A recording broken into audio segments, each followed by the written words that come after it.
Hello and welcome to Cable Plus Property, your number one online educative platform on all issues related to land and landed properties. At Cable Plus Property, our aim is to ensure that all Nigerians and non-Nigerians have at the tip of your finger every information related to land and landed properties. We provide you with all that you need to know about land acquisition, land procurement, building construction, documentation, and obtaining your planning permit. In this episode, I'm joined with a professional town planner and the managing partner of Adejumo and Co., also the chairman of the Nigerian Institute of Town Planners, Lagos State chapter, no other than town planner Ayodele Akintayo Adejumo. Come with me.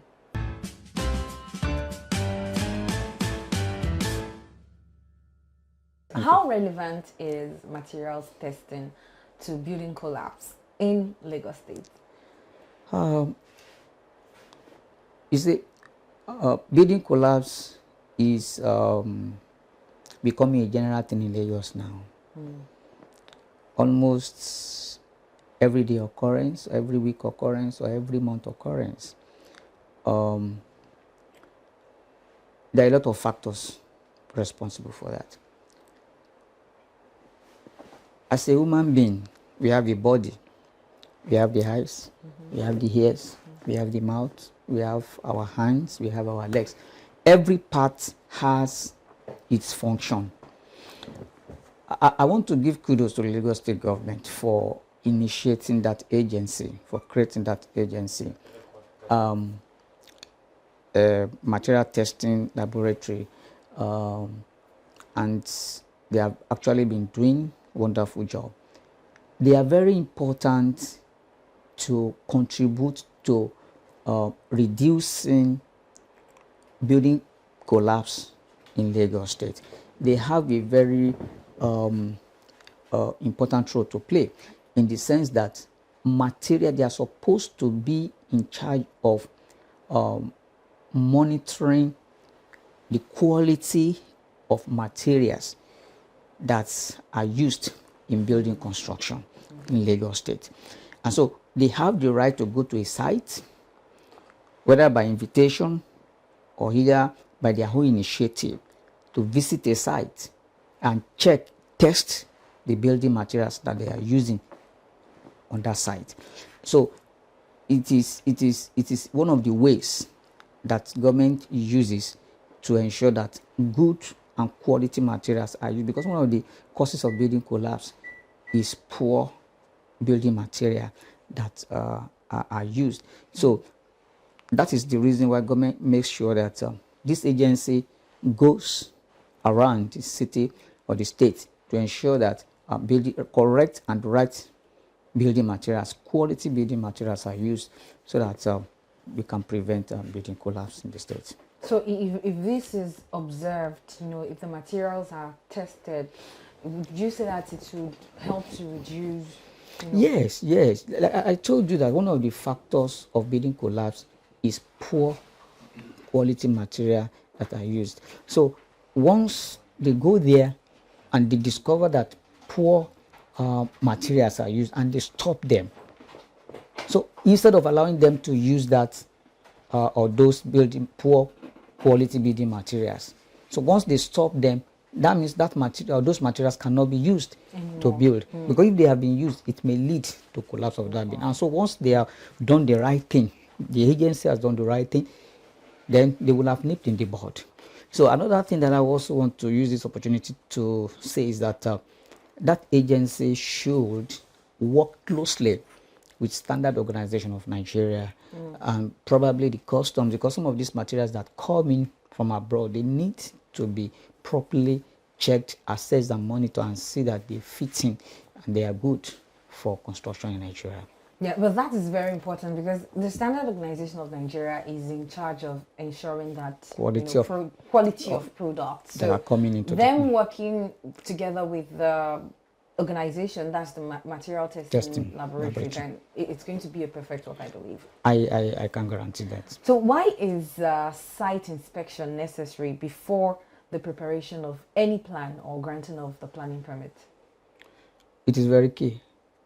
Very, very important. It's like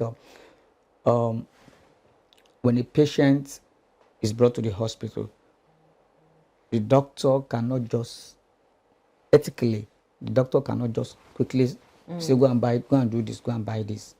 The first thing a good doctor will say is, go and do a test. So it's like a test for that city that is coming out, for that project that is coming up. And it is called reconnaissance survey.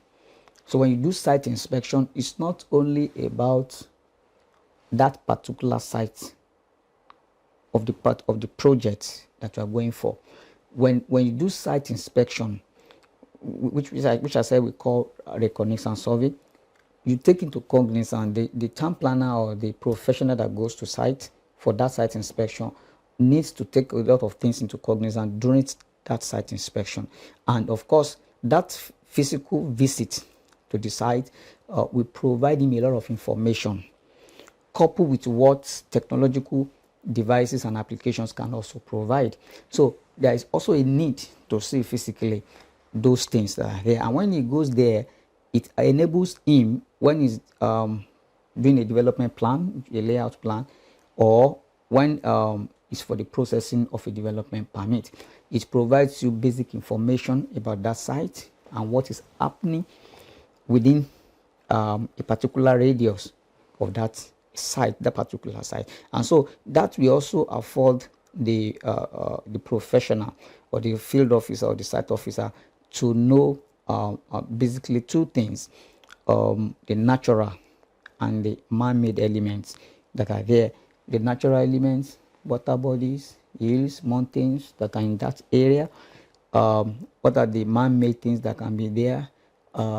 Power line can be there, road can be there, so all other these buildings. Are features they are features that the site inspection will provide the officer or the planner that is doing the layout plan. So that is one of those are the benefits of the site inspection. So you will know what is that, because they can influence your design in the layout of the scheme of the estate.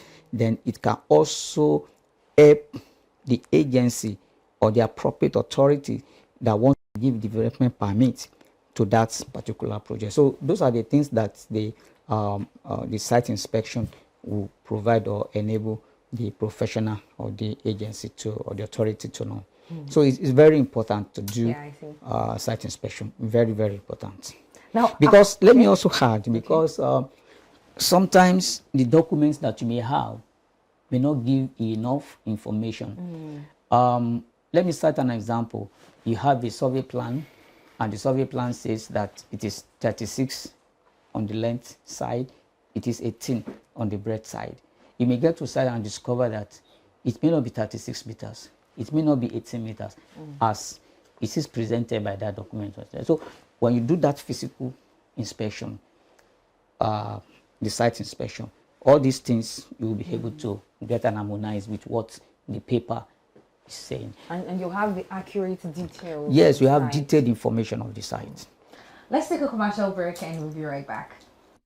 Cable Plus Property, the hub of professionals in the built environment and the #1 online educative platform on all issues related to land and landed property. At Cable Plus Property, our aim is to ensure that all Nigerians and non-Nigerians have at the tip of your fingers, free of charge, all information on landed matters. We provide you with all information you need to know about land procurement, land documentation and development, planning permit procurement, building construction, and so on. Join us today for free by subscribing to our YouTube channel, like and follow us on our social media platforms, and check us on our website www.cableplusproperty.com. Together, we shall make our environment better. Spend and build right.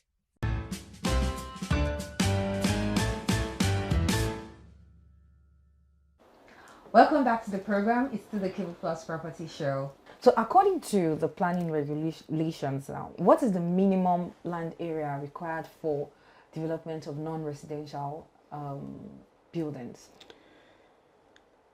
There are many non-residential development, as I told you earlier, commercial, institutional, recreational, institutional, industrial. So it actually depends on that non-residential that you're talking about. Let me also say that even residential development, there are different spaces. For example, in Ikoyi, Victoria Island, Lekki, and some other government schemes, the minimum setback must leave for road for residential is 9 meters. Yes, but in some other areas, Abulegba, Oshode, Mafoluku, Shomolu, Ilupeju, and all areas like that, 6 meters is the minimum Why for is residential. that? That is what the regulation states. So, and it is because of the in residential development we have what we call the minimum density, the low density, the minimum, the medium density, and the high density. So these densities, they have the number of families that can occupy that place, and in the low density there are some ancillary or complementary features or development that are expected. So spaces are also needed for those things, and so that's why you need to provide all these spaces that I'm talking about, the 9 meters, the 3 meters that I'm talking. But in high density, there may not be other features like that. In the low density I'm talking about, may be requested to provide some recreational facilities. All this will be within the premise, and they need space.